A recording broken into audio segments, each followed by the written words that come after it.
Hello, ladies and gentlemen, and welcome to this. This is Wrestle AM. It's half morning show, half wrestling show, pretty much all bullshit. I'm your host, LK from Kocosports.net, and I'm joined by Dion from SOS Wrestle Talk. I fucking got the name actual right. Yeah. And we are here today to talk about some New Japan New Beginning recap slash review. I'm going to be brutally honest. I only caught past intermission. I only watched the 4 championship matches because my girlfriend was ill when I got home, so I had to look after her, be the good boyfriend. And then I was like, oh shit, I've got a fucking New Japan show to watch. So I had to quickly go on there. But I watched all the matches post intermission in their entirety, and I really did enjoy the 4 tire matches. So we normally do a win, loss, or tie. Dion, would you give New Beginning Sapporo? I got to give the show a win. I was able to watch the show from beginning to end. It was actually here at the States, Eastern Standard Time, and normally it came on actually, unusually early. It came on at 1 a.m. our time, so I had to debate. I'm like, do I want to take a nap at 8:30, 9 o'clock? Or I was just like, dude, I'm just gonna drink some coffee, give me an energy drink, and just fuck it, just power through and watch the show, and that's what I did. So I enjoyed the show from beginning to end. Actually, my brother, who was here this last night, he actually was able to join me for a few matches for his first New Japan show, and he actually quite enjoyed it as well. So, What commentary did you watch? begrudgingly, I will never do this again. And now seeing that Steve Corino is not employed by Ring of Honor or New Japan anymore, I won't be watching English commentary anytime soon. I like Kevin Kelly. Don Callis, to me, he's okay, but I mean, Kevin Kelly needs kind of like a wild card to feed off of as far as commentary. And Don Callis, he can be a wild card at points. He followed his ECW and career, but he just wasn't that today. He was pretty much more like a straight laced dude. He was kind of pulling for Suzuki Gun, but he wasn't pulling for them like a general heel type way. He was just like saying he thought Suzuki Gun was gonna pretty much clean out the show, but yeah, I just feel like it was missed something as far as English commentary, and I'll probably Saturday I won't be giving an English commentary. Listen, I'll probably be going to Japanese commentary. That's extremely different from my view. I actually really liked Don Callis' commentary with Steve Corino. I generally really liked it. I thought that Okay. they were better. Like, because I'm so used to Corino and Kelly, it was just a nice change, and I think he helped. He helped the broadcast, and I normally watch in Japanese commentary, but I thought, fuck it, they will make a change. We'll do English commentary, and I actually really enjoyed the English commentary. But win, loss, or tie, what'd you give it? I'll give the show a win. And you know what? Actually, going back to that too, I think I'll give the show Saturday. You know what? I'll watch it in the English commentary just to go ahead and give it give them a chance because that was their first time teaming. So, I'll give them the benefit of the doubt, for that. So I can't just be very too harsh on them for that. But no, I give the show a win. The return of Suzuki Gun as far as the main show, as far as New Japan Pro Wrestling. They were going to go ahead and try to do a Noah invasion here, if you think about it. But also, too, a friend of mine, shout out to Nikki Styles, did you know anything about the Noah 2-year Suzuki Gun ban? Did you know anything about that? No, it was brought up in the main event, and I had no idea what that meant. No Yeah, idea at all. I guess they're banned from Noah for a 2-year, extended period of time, and I thought that's pretty, I think that's kind of interesting. This is like, well, I guess they're going to be in New Japan for about 2 years now. So, or I mean, they don't have to be in New Japan. I mean, Suzuki's a freelancer; he can go wherever he wants. But yeah, I just thought that's pretty interesting how they brought that up. Yeah, maybe that must have been a Noah. Maybe it was a Noah storyline, or that's what New Japan are telling them so that they don't fucking go anywhere else, as in go back to Noah. That could be because, especially since Noah's under that new ownership now, and they're probably trying to, build their own roster up and everything. So that's probably a little storyline as well, too. So Have you actually watched any of the new Noah? I watched one show and I actually really enjoyed it because it was just one-on-one matches. There was no fucking stupid 6-man tags or 10-man or 12 or 14-man tags. It was just one-on-one the whole night, and I actually really enjoyed it. I watched the last Noah match I watched was last, I want to say Tuesday. It was a Nakajima defense. It was his last defense he had. I forget who he was defending the title against. That was the last. It was one of the, because, I put wrestling on when I'm getting ready to go to bed and stuff. And wrestling actually helps me sleep, guys. Wrestling is a nice, if Oh, you yeah. have insomnia, it helps me sleep. But so I put that match on, and it was his last title defense. But I enjoyed the match. I'm a Nakajima fan, so I hear people say he's not drawing a dime. So I think that's unfortunate. But I'm a fan of his. I think he can work well in the ring. I think he actually had a great performance in G1. So hopefully that's able to change, man. Hopefully people start getting behind him, and hopefully they can bring Noah back to where it was in 2005, and when it was at its prominence. So I'm hoping they can do that. It was a damn shame when I saw the crowd when I watched the Noah show. And I actually reviewed it like a month ago. So if you scroll down long enough, you could probably watch the review, guys, if you haven't watched it yet. But the crowd size was they were in the Kurokan Hall, and the crowd size was tiny and abysmal. It was horrible. I felt bad watching it. I just wanted to pick some poor Japanese people and sit them down. It was poor. It was really poor. But there was like 2 nights before they sold it out or close to. So it was really on and off and on. And the attendance for this show was five. The show we're watching, New Beginning now, did 5,545. Oh, Which is really? pretty nice. That's Yeah, pretty. that's what cage match. That's what the old trusty cage match says. Oh, cage match. Sometimes they're hit or miss. We know this, especially with the old CMLL. Oh, don't please. They screwed me big time. But the results for the matches I didn't watch. What have we got here? Suzuki Gun, El Desperado, and Yoshinobu Kinemura defeated Hirai Kawato and Kushida. I'm guessing Kawato took the fall. Yep, he sure did. He got hit with it was like kind of like an inverted inverted pump handle power bomb by El Desperado here, and he got to pick up the pinfall that way. And you would thought that, hey, look, this is a start to for Suzuki Gun to get going. This is maybe a Suzuki Gun sweep going here, and it maybe wasn't that night. No, we'll talk about that later on. Then we had Tenkoji and Yuji Nagata defeating Hinare, Oka, and Yoshitatsu. Any good? This was actually really deep. This was the match that my brother actually came in on. He came in on the forearm exchange between Nagata and freaking Yoshitatsu. And he was like, "Oh yeah, I remember him. That's Yoshitatsu." And I was explaining him Nagata used to wrestle in New Japan or not New Japan, but WWE or not WWE here. Freudian slip. WCW finally got it right. And he's like, "Oh yeah, I briefly remember him." And he was just like, commenting on the forum exchange. Every forum from Nagata, he'd just be like, "Damn, this is reactions from my brother, who is a pretty, he's a decent wrestling fan. I mean, he follows. He's been watching for a while, and for him to get garner a reaction like that, I thought that was pretty cool. So, kudos to those guys." Then we had Gedo, Jado, Your Boys, and Will Ospreay defeating Liger, Shibata, and Tiger Mask. What happened with Ospreay and Shibata? Because obviously there's a title defense next Saturday. Well, they had a very nice exchange, and another thing too, because I was telling my brother about Shibata and how he is, and how he's been a never open weight champion and whatnot. And I was telling him his styles is no nonsense, is hard, straightforward, hard hitting, and after the match, freaking, Ospreay, this typical Shibata fashion, no matter who wins the match in these 6-man tags, if you're wrestling Shibata next, your ass or attempt to whoop your ass after the match. He doesn't even care. He's just like, the bell rings, this is like something, he's just like, what's that when Luke Gallows played Festus in WWE those years ago? It's like that with Shibata, dude. It's like, oh, the match is over? Okay, I get to kill this dude now. And that's what Will Ospreay got the better of this exchange, but that's what he normally does, man. And I'm excited for their match because Will Ospreay's played, he's playing I hate to just say it because of your nationality and because you're a good friend of mine, but you know how New Japan is playing it up. He's playing a role of the smug British guy. I hate to just say that. That's fun.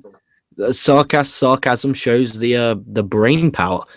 We're the most sarcastic little sneaky bastards in the world, which I'm proud of. I don't take that as an offense. I take pride in it. Well, I didn't want to just come off like, oh, well, but yeah, it's cool. Yeah, I mean, you artful dodgers, but yeah, man, he was coming off very very just kind of smug and snarky, and the Shibata was just like, and yeah, it was I'm excited for this exchange, very excited. Me too. I think that's probably the match out of the double week, well, minus fucking Okada and fucking Suzuki in the main event, but that was a different story for a different time.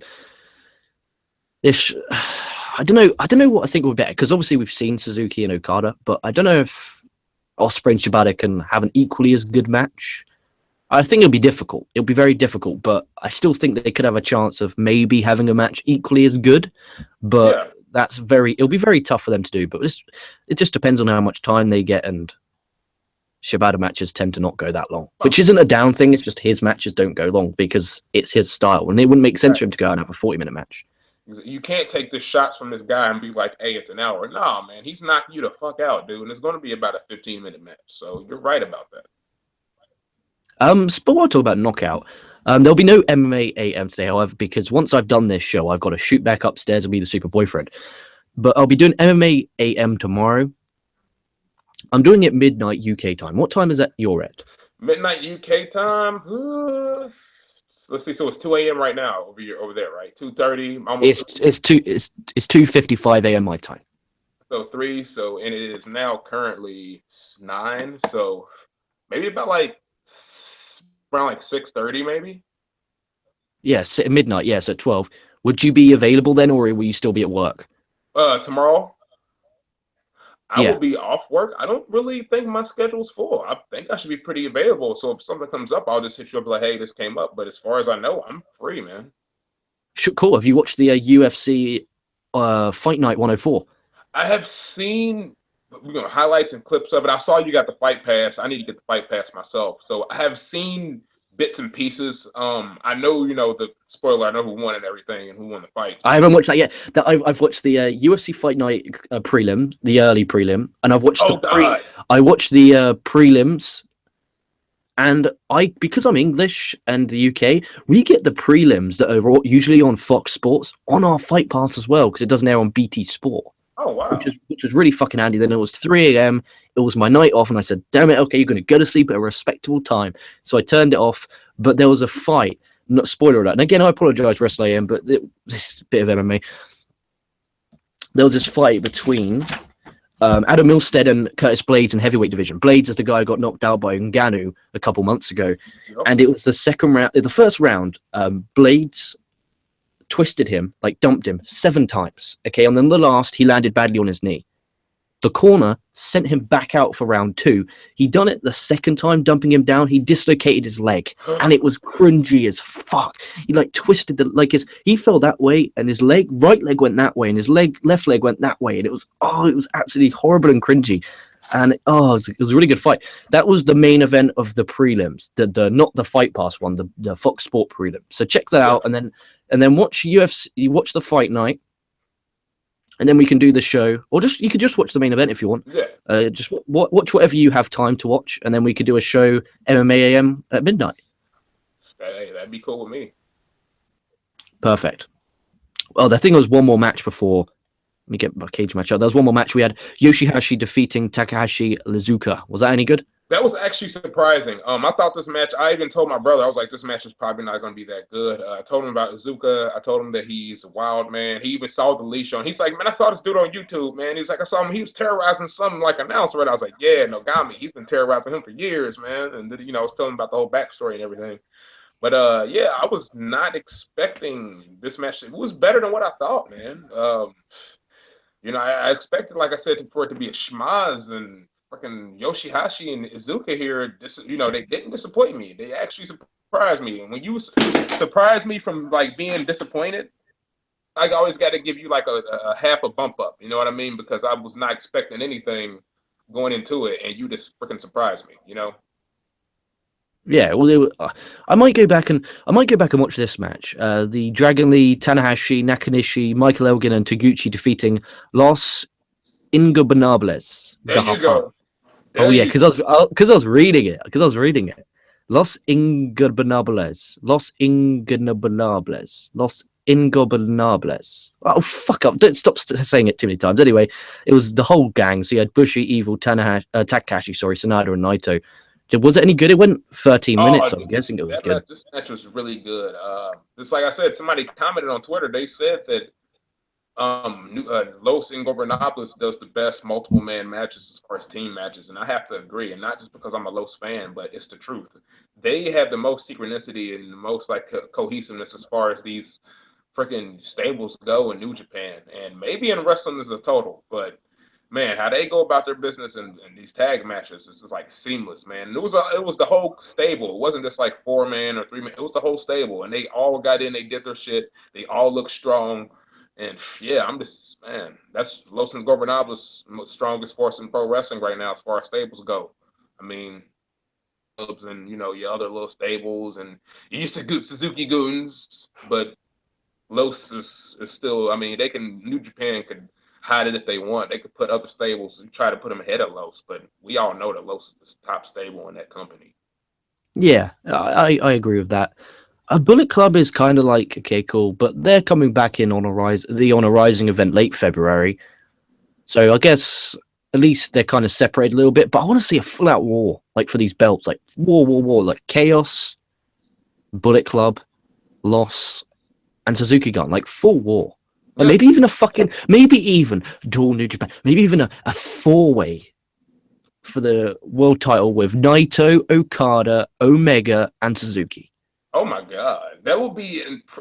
See, if they did that, I think they would have to do that over here at one of the G1 shows because I think if they put the belt on Kenny or whenever they put it on him, I think they should the G1 show one special because they won't have any G1 matches, but I think they need to have a kind of like a marquee match to keep like the American fans, you know what I mean, to keep satiate their appetite, if you know what I mean, just kind of keep them like.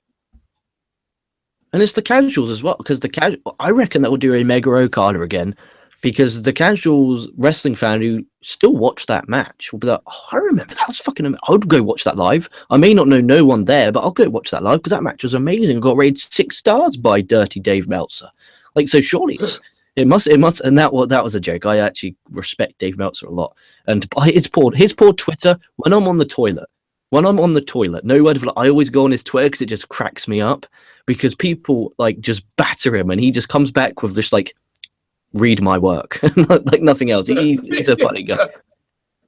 He is pretty funny though. Like I'll see people like, what do you mean Okada Omega was better than AJ Styles and Cena? He's like, because I said it. Like, it was just like, all right, I respect you, Dave Meltzer. You know what I mean? I respect your work.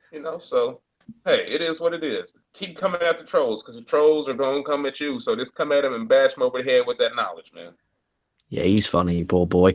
We'll move on to the actual match I saw from here on out. So you have the IWGP Junior Tag Titles, Roppongi Vice versus Taichi and my boy Taka Michinoku from Suzuki Gun. Tachi's bird here was wearing some despicable clothing that she should have been locked up for. Oh, yeah. It was, man, I felt like without being too graphic, she was it was very revealing. Very revealing. I'll just say that. Very revealing clothing. You got Taichi, one of my favorite wrestlers here, one of my favorite wrestlers on the planet, teaming with Taka Michinoku, with El Desperado, and I believe the chick's name is Mihio Abe, and Yoshinabu Kanemaru was their second. And this match was good too. I really, really like this match here. And Trent, man, he sold the hell out of getting worked over this whole match. I'm just like, it had me like being like, damn, Rocky, come in. Like, I agree. Yeah. So like this match was really good. Like, Roppongi Vice, keep letting them run with the belt, so. I thought heading in, I talked about how I'm not really a fan of Roppongi Vice on the preview show we did on Friday. And I tell you what, this was probably one of their best matches for a while. I really, really enjoyed this. And maybe it was because it kicked off the show. I just really fucking enjoyed this. And I'm not normally a fan of these junior tag title matches or the Roppongi Vice matches for that matter. I'm not really a fan of Beretta or Romero, but they did impress me. My boy Taka Michinoku hit his beautiful springboard moonsault to the floor like he's still in 1998, bless him. There were some good near falls like the Dude Buster from Trent, and Roppongi Vice got the win with a strong 0. Much better than anticipated, but there is a but. Suzuki Gun didn't win the tag belts. No, this was the start of a theme of the night, man. It was like Suzuki Gun was kind of like, all right, like you said, we thought that they were going to take over. We thought it was going to be like a Noah invasion, and not so much so far. It's like, all right, Suzuki Gun, what you got going on here? So. And the thing is, you can't exactly get, the YouTube exclusive clips of what went wrong because they don't really do that. Yeah. And it's not like they're going to come out the next night on Raw, is it? Like there's and make up for it. Because I don't even think they're not. I was screwed last night. It's like they don't do that. Yeah. They do. They do that on Raw, but New Japan won't do that. I don't even think there are any Suzuki Gun on the New Beginning next Saturday. Yeah, I'm actually going to pull up the card right now. Actually, if you pull up the card, just because I don't know if they're actually on the show or not. Because if they are, then fuck me, they're going to have to do some winning because I think they only won one match and they lost all the important ones. But the match itself with Roppongi Vice was actually a match that shocked me a lot, and I recommend everyone to go and watch it. I recommend everyone to watch everything on the post intermission part. Apart from I wasn't really a fan of the IWGP Heavyweight Tag Title match. I didn't particularly enjoy it. Yeah, which is actually that's going to be a rematch. They're rematching that same match on Saturday. The exact identical match. The exact identical match is being rematched on Saturday. So this is probably when Suzuki will win. Suzuki's going to probably win this match. Oh, they have those prestigious IWGP Heavyweight Tag Titles. Like, they definitely will probably win that match. Let's see. On their first appearance is a 6-man tag. It is you got Kojima, Tenzan, Kushida versus Desperado, Iizuka, and Kanemaru. Then their second appearance on this card is K.E.S, Beretta, Okada, and Romero versus Suzuki, Taichi, and Michinoku. So I'm assuming they probably won that match, and I'm guessing either. Okay, see, I don't want to give away too much of my story what I think they're doing with Okada, but I'm guessing if Suzuki wins that match, it probably will be one of Roppongi Vice getting pinned. But yeah, that's so far what they have, without excluding the tag team title match. That's what they have on the second show on Saturday. Yeah, that's a really strange one. I thought that they would be heavily featured more, but what can you do about it? And then we had the never open weight title. We have Juice Robinson versus Goto.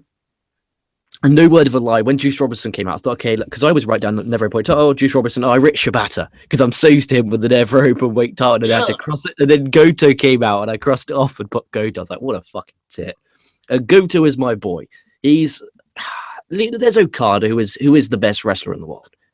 But Goto is my boy. Like, everyone has their boy. Goto is my boy. I get really excited, and I rub my hands, and I sit back on my chair when I see Goto in the ring. I really, really like Goto. He's my favorite style. Like, he's a bit of high flying a little bit. He's a bit of technical a little bit. And he has great offense. He sells good strikes. I like Goto. Not a lot of people do for some really strange reason. I know he's the choke artist, but I like Goto. I think that's the cool thing to say is like, oh, Goto's a choke artist. Hell, I even said it sometimes, but I'll just say it in jest. But I actually like Goto's wrestling ability, and I think he does not have a fair shake sometimes, But yeah, this match was really good here. It was nice for Juice to get his, some single shine here. Even in the losing effort, he hellacious bumps here, man. He took the sick cannonball to the outside of the guardrail. Whew, that was sick. He got that GTR, that reverse GTR from the hanging from the rope, and I think that's what broke his nose, honestly, because he got busted up here in this match. Yeah, it was probably from that. But I really, really enjoyed it. I think there was some good near falls from Juice with that lariat. Like, Goto spiked on his head with the lariat, and that disgraceful German from Goto, where Juice literally landed straight on his head, was brutal. And like you said, it was good. And then the missed cannonball into the barricade. And I thought they had really good chemistry. Really good chemistry. There was good counter wrestling. Like, normally you can tell when guys have good chemistry because they can counter it. It looks smooth and fluent. I thought they had really good chemistry, and I really fucking enjoyed this. Goto got them with the GTR. Juice won in defeat. Like, even though he lost, he really won. Yeah. Because he was still involved in an angle, it's not really a high-profile title match with Goto. And, people like choke artists, he's still a big star in the company. He's still like upper mid-carder to a main eventer. So, I mean, he's really upper mid-card. I mean, he fluctuates sometimes, but yeah, I mean, he's still a, solid New Japan name to solidify his name, his, credentials and resume. So you got to respect him for that. So it's not like Goto was just a pushover.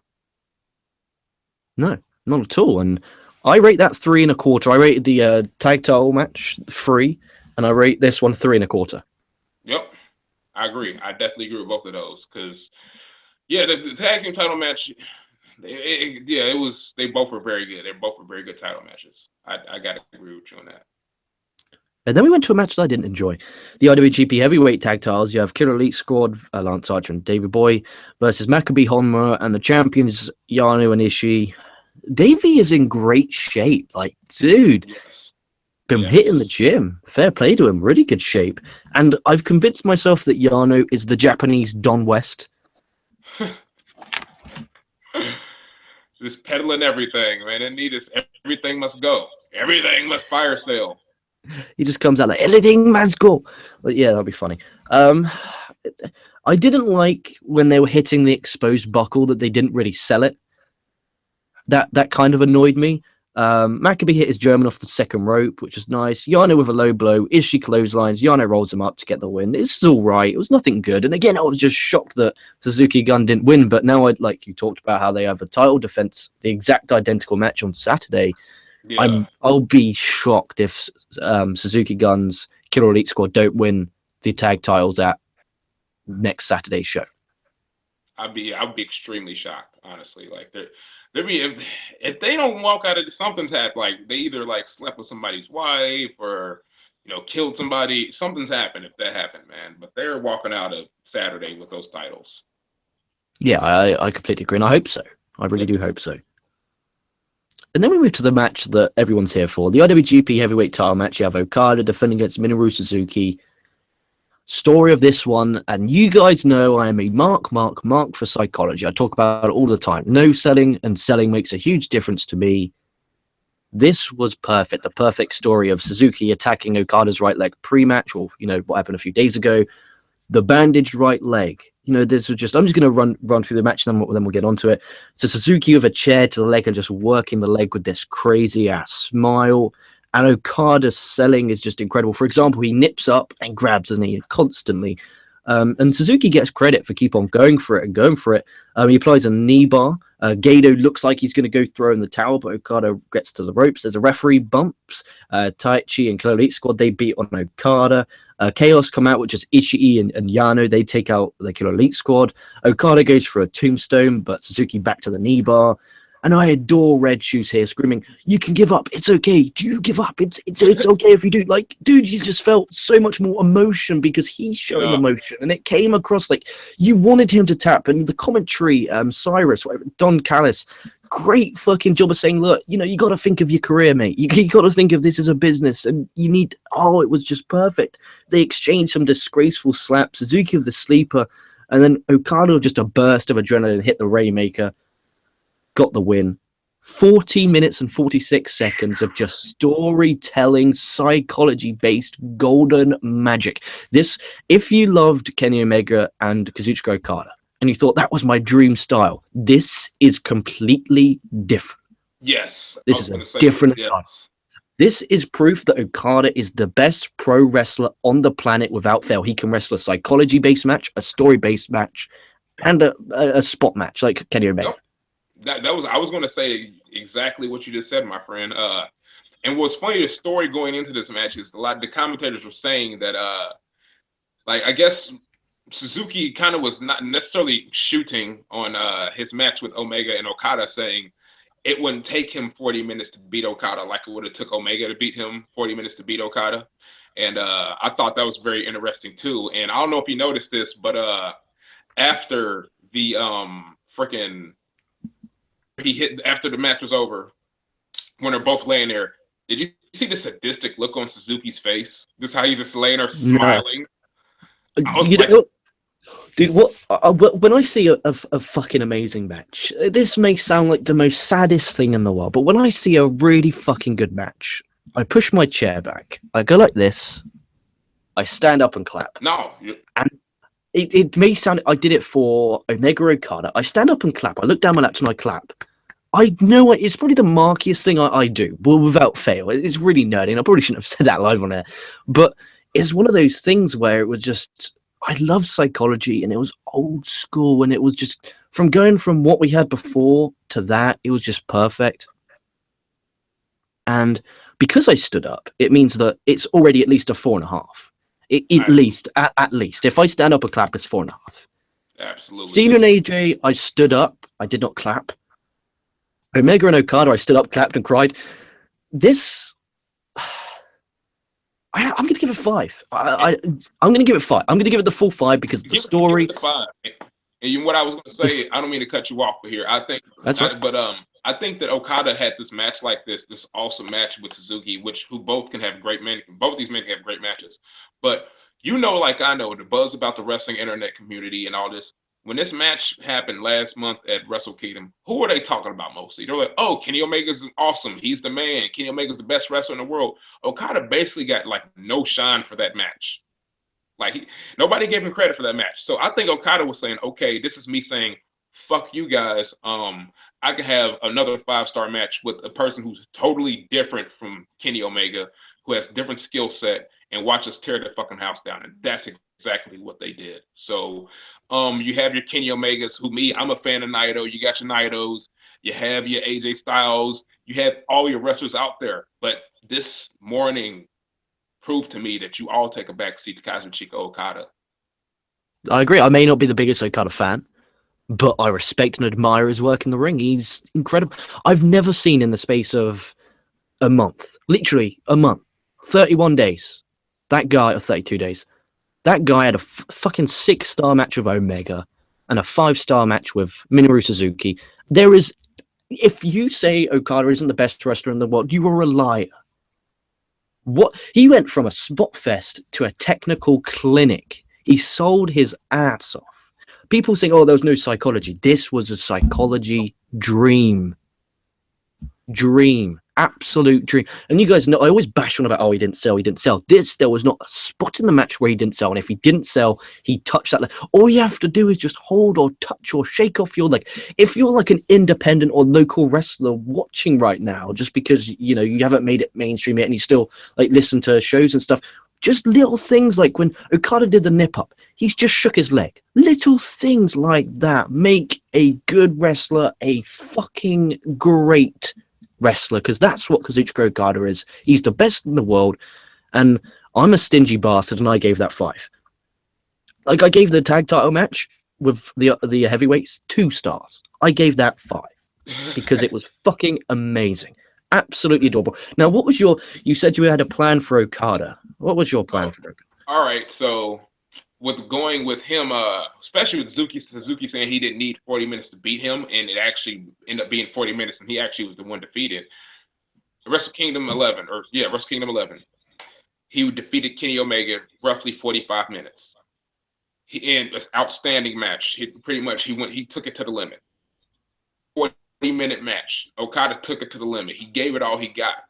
To me, the story right now with Okada is at some point I don't know if you're familiar with the Batman. I don't know how you are with comic books. I'm kind of into comic books a little bit. But there's a Batman storyline. It came out in the 90s. It was the Nightfall storyline, to where when Bane first appeared, he pretty much released all the villains in in Gotham City, and he had Batman fight all of them to exhaust all of his abilities and all of his energy, to where finally, once he got rid of them, he finally struck, and that's when he was able to topple Batman and pretty much put him down for a little bit. And I'm not sure who's going to be the Bane role right now. Maybe Kenny Omega, might be Naito. Hell, could still be Suzuki again. But Okada, with these 240-minute, with pretty much 80-minute wrestling matches he's just had in the span of 2 months right now, in this month span, and they're being 5+ stars. He's exhausting all of his abilities and his powers. And at some point, even Batman, even Superman's got to be like, what do I do? Yes. I don't do comic books. I've never like in England. I think it's different. Like in America, you have like all those comic book stores. Like the nearest one from me is a good solid bus or car journey away. Like it's quite a way. So it's kind of like when I'm in like that area, it's like I'll have a quick look. Like I find it cool. Like it's like, oh, that's just pretty interesting, pretty neat. But I know I'm a nerd, but I've never got into comic books, and it's just because of trying to find them. To be perfectly honest. Like since Friday, if anything in the news wrestling wise, because I took Saturday off and I just focused on MMA Saturday because it was the UFC fight. What's been happening in the news? Because when I got home from work, I had to look after girlfriend and check on NJPW. I haven't had time to check out the news. I don't even update Kocosports.net, which I've got to do tomorrow. Yeah. What has been going on in the news recently? Kevin Kelly, I don't know if you heard, but he mentioned something about Tuesday. There's going to be something happening on Korakuen Hall. I guess they alluded to it being on New Japan World. I don't really know what's going on with that yet, but I guess something is happening Tuesday at Korakuen Hall. Then Okada actually alluded to him wanting to see Tiger Mass W in the New Japan Cup too after that match. Did you hear that? No, once the match finished, I stood up, clapped, and came out here. Yeah. Like he's like saying he wanted to see Tiger Mass W in the New Japan Cup, and once he said that, like people's like, oh, we're one step closer to Omega and Ibushi and da da da da da, and I'm just like, man, it's gonna tranquilo, guys, it's gonna happen soon, okay? Because that's all I hear from people. I mean, it's gonna be a great match when it happens, but when it happens, let it happen. You know, just let it happen naturally. But trying to see if anything else that I've really heard from wrestling news other than that, but no, I mean, I kind of like I kind of used Saturday to take wrestling off too. I took my day off Saturday too. Actually, I'm not gonna lie. I kind of just was like, you know what, I'm gonna chill out. Super Bowl weekend, which is on in the background, and it's first Super Bowl to go into overtime, which is crazy. But I don't know. But yeah, man, like I like the show. I enjoyed it. And I'm excited for the show Saturday, and we'll see what happens, man. What they do here with Okada, with them exhausting all of his abilities. We'll just quickly load up what we got here. We'll load up what the Observer put for the roundup. Okay. Oh God, don't go to MMA, don't go to MMA, because it'll show me what fucking happened in the. If I haven't seen that yet. Right, WWE. JBL will be doing a new Legends with JBL show with Stan Hansen. Oh, really? Yeah, that's pretty damn cool. What else we got here? John Cena versus Randy Orton was advertised for Tuesday's SmackDown tapings in Seattle, but the WWE sent out a mailer for tickets this weekend, which had Cena versus AJ Styles and Dean Ambrose versus The Miz as the double main event for the show. That's very interesting. That really is. Because they were on last week's SmackDown talking about, AJ wanting his one-on-one rematch, and Miz could do Ambrose, but they're just sending that out to maybe Ticketmaster people. I don't know. Maybe they got it wrong. But then why wouldn't you promote Cena versus Orton? Because that's a fucking big match. John versus fucking, if you build a sports entertainer from the ground up, you get Randy Orton. It's funny you said. I'm hearing about WrestleMania. What's crazy you say. I'm hearing that they might do Miz and Maurice versus Cena and Nikki Bella. That's silly. Because I guess she's about to retire. That's just how I hear it. I mean, that's what I hear what's going on. But how rumor mill is. Tit for tat. And I mean, while we're on this, man, this WrestleMania card, like, it's so underwhelming, and I feel like we say that so much every year. But it's just like, to me, and while we're on this little WrestleMania, and we're just talking about Wrestle Kingdom, it's funny that Wrestle Kingdom, like, probably Gato probably has a set place he wants to go right now with Wrestle Kingdom 12. And these idiots over for WrestleMania 33 don't even know what their match card is right now. We're like, what, 2 months out? Yeah, but I think it's different because New Japan, they just book pay-per-view to pay-per-view, and in between, they just have tag matches, whereas WWE've got to do Raw, SmackDown, NXT, main event, pay-per-view, Raw, SmackDown, NXT, Raw, SmackDown, NXT, main event, pay-per-view. Like, yeah, I think that's different. I think that's why it's different. And trust me, I'm not the guy to defend WWE in any way, shape, or form. I think the fucking shows normally stink. But they do have so much content to fill. It's their fault. They've done it to themselves. But if someone's going to pay you to produce 3 hours of television, you're going to produce 3 hours of television if someone's willing to pay. And we'll go to some live comments now. And I appreciate if you are watching live because it is Super Bowl and lots of people will be watching that. I know I will not be. I tried my damnedest to get into an American football. I just found it so damn boring. Like, Jesus. Literally, the only football I know is, like, I went for a stage where I really liked the Taz show, and he did, like, his breakdown of the, like, NFL. Yeah. And that's literally all I know about it. It's different to me. We have Dude Man 25 says, I only watch New Japan with Japanese commentary these days. Way more emotion and excitement in the match calling. You know what? I normally do the same when we said on Wrestle Kingdom 11 show that I do normally watch it with the Japanese commentary, but I thought Carino's gone. Let's listen to Don Callis. And I actually enjoyed it maybe a bit more with the English commentary. So maybe next time just give it a go with the old English commentary. Yeah. I agree. I mean, and Callis, it's his first time, so let me give him a shot, He really wasn't that bad. Tyler Dillon's watching New Beginning right now. That's cool. Enjoy. Dooman25 says, I've been watching some Noah on YouTube, mostly Marufuji and Suzuki matches, though. Like, YouTube is amazing for watching wrestling on it. Poor Yoshitatsu, where the hell is his career going? Hopefully to the unemployment line, but we can't really wish that. Chauncey Bullock says, Brother Nero, LK, I knew you'd come. Dudeman25 says, I'm interested to see how Shibata and Osprey plays out. Such a contrast of styles. You know what? That's a really great point. And I think that match could be fucking amazing, given it time. Chauncey Bullock says, hashtag beat up SOS girlfriend. Chauncey Bullock then says, Kenny Omega debut in WWE NXT year 2018. Yeah, it's probably. I reckon he's going to do one more year in New Japan and go, but if it's his dream, it's his dream. But if he can make good money, please stay at New Japan because you can have some dignity. Yeah, like you said. Why? I mean, like you said, if you make good money, yeah. But if not, just In the end of the day, it's like you're not you're still main league, like major league in New Japan. You know, obviously WWE people will go WWE TNA because they don't know New Japan exists. But if you actually went on it, you'd go WWE New Japan, then so on. So there's really nothing to be ashamed out of if you just wrestle for New Japan your whole career. You know, you could still have a great career where loads of, especially now the expansion, and which they talked about a lot of the English commentary, the global expansion of New Japan. I think that it's stay in New Japan, Kenny, stay loyal, and don't be a hypocrite. Him saying, oh yeah, I'm going to be the biggest star to never go in WWE. 2 weeks later, Kenny Omega going to WWE? Like, come on. And you know what I hope? Because like this is what I hope that he didn't do. Because I was wondering when he won the G1 Climax this year if he did this, and I was hoping that he had enough. You know, I was hoping that he didn't do this, but I hope he didn't use it as a bargaining tool to be like, hey, if I don't win G1 Climax, I'm going to WWE. Because if he used that as a bargaining tool, I think that's a real bitch move. I just hate when people do stuff like that. Yeah, come on, that's just silly. You know, that's just booking yourself, really, isn't it? Dudeman25 says if Kenny goes to WWE, he needs to go straight to the main roster like AJ. I completely agree.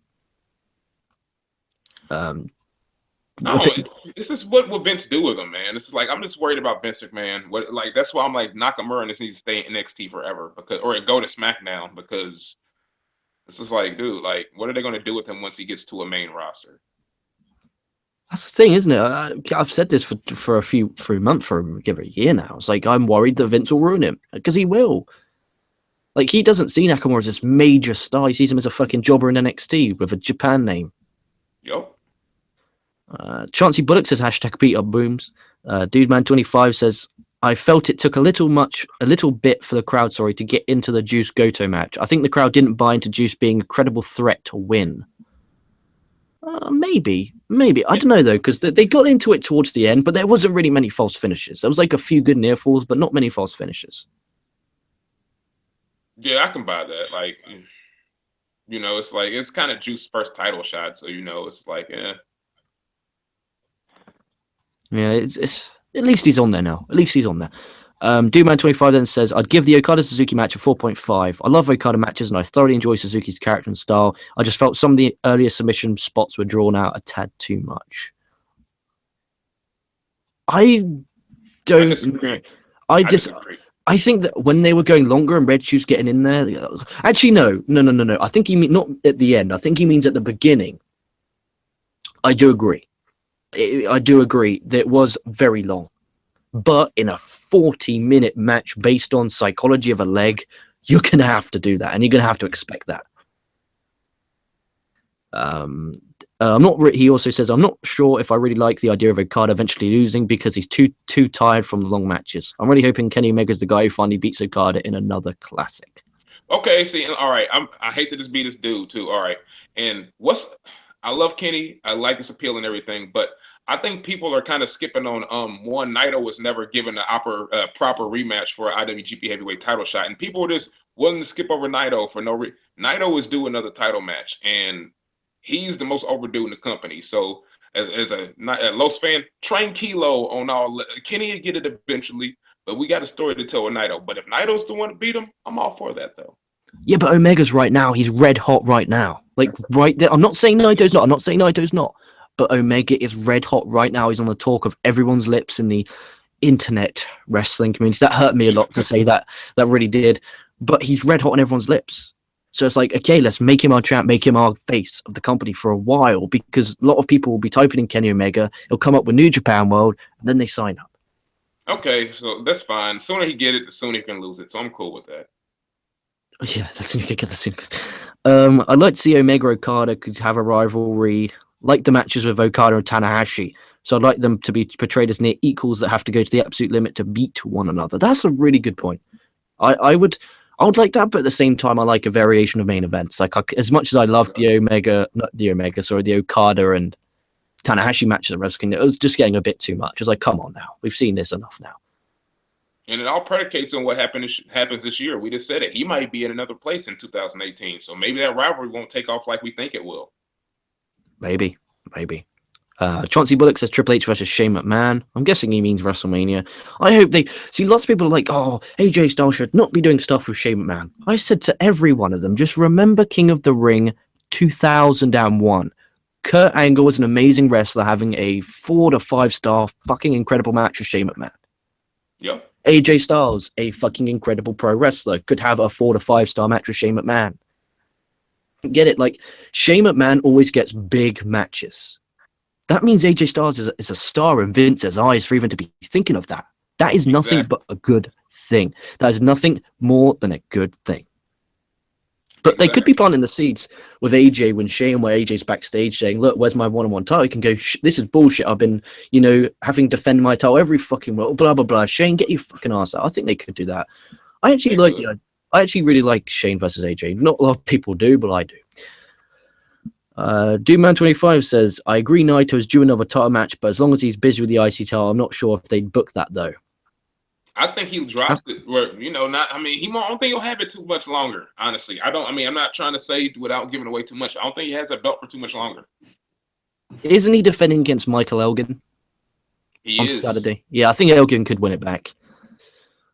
Man25 again. I'd love to see Naito have extended feuds with Okada and Omega. I think Naito Omega could draw big time. I think that would be the money match right now. It would be. Like, they showed in it with that look, like the first meeting ever that they had in G1 this year. Like, they showed with that first meeting, you have a 5-star match in your first one-on-one encounter. I think the future is bright for a feud between you guys. Yeah, I agree. Naito and Omega are tied for my favorite wrestling performers. Just wanted that other dude to know I'm not neglecting Naito, so tranquilo. We all know, buddy. We know you're not hating on the old Naito. No one hates on Naito, really, apart from people who don't know he exists, which is bad on their part. So, sadly, not a lot of news happening this weekend. Maybe the wrestling world just knew that I was taking Saturday off, so, let's not try and make LK work on a Saturday, so we'll just keep the news to a minimum. So I appreciate that, wrestling industry. What day is it today? It's Sunday. Fucking hell. So tomorrow it's Raw. Fuck me. So tomorrow I'll be back at midnight UK time for MMA AM, where we're going to be covering UFC Fight Night 104 with the Korean Zombie versus Bermudez. Really excited for that. I've watched the early prelims and the prelims, and then we'll do the main card as well. Going to watch that main card tomorrow. And then also we'll be back for Wrestle AM post Monday Night Raw. So once Raw goes off the air, I will be live with a Raw review. Hopefully a lot of news happens on Monday. Pray lots of news happens for me so that we can just skip over Raw and talk about the news that's going on. And then Tuesday, it's just MMA AM and then Wrestle AM. You guys should get the gist of it by now. Kocosports.net. And do you want to promote yourself before we go off the air? Well, you know where you can find us. If you haven't been there already, we're at that Twitter machine at SOS Wrestle Talk. We also have a Facebook page. You can go up there, join the Facebook group. We're also on Instagram, 317 SOS Wrestle Talk. Go ahead and give us a follow there as well. If you'd like to follow me personally, I'm at the Dion Wells on Twitter as well. And shout out to my co-host Bunchy Bunches. She cannot join me tonight. She's doing her Bunchy Bunches stuff. You all know she's in the 2000s, but minus the drug problems. But yeah, she's just a free spirit, so she's out doing her own thing. But yeah, appreciate you always having us on. It's always fun talking about this New Japan, talking about fighting, it's always just good to be on here. I agree, and thanks for coming on. You really should get your YouTube up. I really think you should do huge. I was just talking to Bunches about that yesterday. I told her that you were like, hey, when we have it, that you join us. So that's coming very soon. Yeah, you should get a YouTube, but then I can just put the link in the description. It's easy for you guys to plug it. It's easy because then I could be like, oh yeah, blah blah blah, SOS Wrestle Talk, then boom, I can put it in there. True that. It'll be easy. It'll be easy, and then you could do your own little New Japan New Beginning shows, and you could come on. You could say, oh yeah, I talked about this on my own show. I think that could be a good way. Also, if you really enjoy these shows, there's also exclusive podcasts available or from Patreon pledges. It's only been up for like a month now, and we got 3 Patreon pledges, all of the $5 per month pledge. So I do appreciate that, and with that, they get their own exclusive show, which I'm looking forward to. I just recorded literally is why I was pulling you late. I was 10 minutes late accidentally because I was in the middle of recording LK Talks Live episode 4. I do one once a week. Okay. Where I was talking, I went into detail about work, and I went on a 15-minute rant about work, and it was so. I was just smiling at the end because it was really fucking funny. And also, I just did the Monday Night Wars, which I took January the 19th, 1998 of Raw and Nitro and compared. Went over 40 minutes, so check that out on the Patreon as well. So just check out the Patreon, links in the description, or patreon.com/LK Wrestling and support me and get this rocking and rolling. But make sure you support Kocosports.net with the website as well as the YouTube. So like, comment, subscribe. SOS, thank you. Dion, thank you for being here. Thank you for being with me. I'll see you tomorrow for MMA AM. Internet Infantry, thank you in the live comments. I appreciate choosing to watch Wrestle AM over the shitty Super Bowl. Stay safe, stay well. We'll both be catching your asses down the line.